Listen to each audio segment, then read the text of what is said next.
This is our final episode of 2024, which is crazy to think about. But in honor of that, I want to talk about some things that you can do if you get one of those nice year-end bonuses. These strategies are also going to work if you get a bonus at different points in the year. I know a lot of companies also like to pay out in that February, March timeframe, or I have several clients that get quarterly bonuses. And so I want to start by laying a little groundwork here. When we are talking bonuses, the big thing to remember is that your bonus is taxed at a different rate than your salary. I will see clients often say, I make a $200,000 base salary, and then I'm making $100,000 in bonus or bonuses throughout the year. So really, I make $300,000. Not true, because by looping that together, it would make it sound like to any financial professional, accountant, bookkeeper, financial advisor, insurance broker, you name it, it makes it sound like your salary is $300,000. But because your salary and income are taxed at two different rates, you're really going to be taking home less money than if you really truly made a $300,000 salary. That's why when people come to me and say, "Oh, well, I negotiated for a higher bonus rather than more salary," I'm like, well, from a tax perspective, might not have been the smartest choice, but always make sure you are talking to your financial team about your situation and consulting an accountant too when it comes to taxes. However, we are going to talk today about five different things that you can do once you are getting these bonuses, whether it's quarterly, annually, and no matter what time of year you are getting them. And I like to use these strategies with clients. And there are some people who just say, I want to throw all my money at this one thing. For example, I see some people do it with retirement. They say, I'm going to fully fund my retirement from my bonuses and not look at this money at all and just say that it's for future me. That's one way to do it. Or you can also break things down.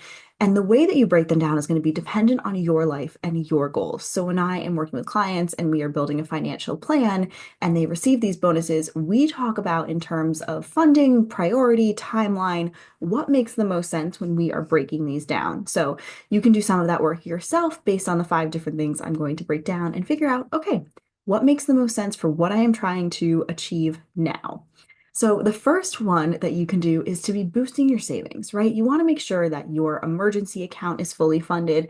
And I also see a lot of clients and work with them to say, hey, let's put a portion of this money aside for vacations for the year or even for holiday spending for the upcoming year, right? It's one of those things that always surprises us and we're like, oh my goodness, how have the holidays gotten so expensive? And it's so much more than just presents. So by saving and setting aside money through the year, it really helps to alleviate that.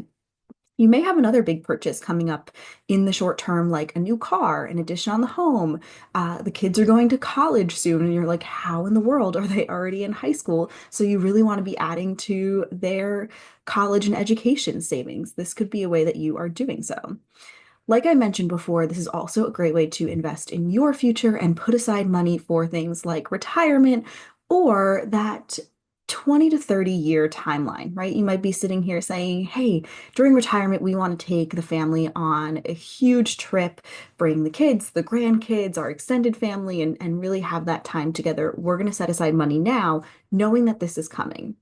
Another thing that I see people do and that I work with clients on is if you want to retire early. So by retire early, I also want to say that usually that's pre your retirement age, right? And so that could be because of Social Security or also pre 59 and a half. So you might sit here and say, you know what, we're gonna put more money into a taxable account so we can touch that money in the pre-retirement years, right? So that pre 59 and a half, because we don't want to hit any penalties by touching our retirement accounts. So we're going to set aside money now so it's available for us to do so. The third option that you can use these lump sums for is to pay down any debt, whether that is a personal loan that you took, credit cards. Credit card debt has been majorly on the rise this year. And so paying down some of that high interest debt and throwing a lump sum towards it is going to help by paying down the balance, but also stopping you from the compounding interest that so many credit cards see. And you would be shocked at what credit card rates are at these days. So make sure you are also checking your rates.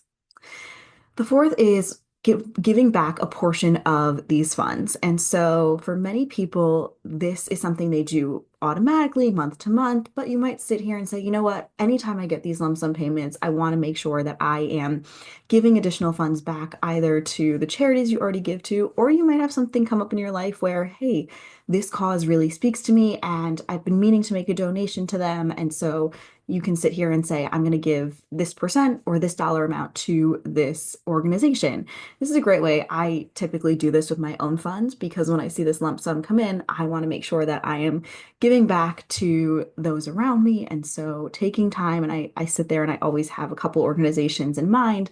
You can split it amongst a couple, give it to one, whatever feels right to you, and whatever organizations that you are called to give back to. The fifth option too that you can do with a bonus is investing in yourself, whether it's getting a personal trainer or taking an education course or something, personal development, anything to further your life because you are sitting here and you're saying, hey, I just got this lump sum of money. How can I use it to continue to grow and benefit me? And like I said, this could be a combination of all of these different options, right? We've talked about adding into savings, investing for future you, paying down this debt, giving back to others, and also investing in yourself in the current moment, right? And so a lot of us are hesitant to spend and say, hey, no, I just want to save away. But sometimes investing in ourselves now and in this moment can actually pay off multiples going into the future. So I hope this is helpful. And remember, consult with your financial team, talk to them too, and make sure you are understanding any tax implications that go along with your bonus. Make sure you are prepared for those and setting aside, and also work with the rest of your financial team as well to figure out what areas make the most sense for you to be contributing to and adding into, and how much is also another key component to this.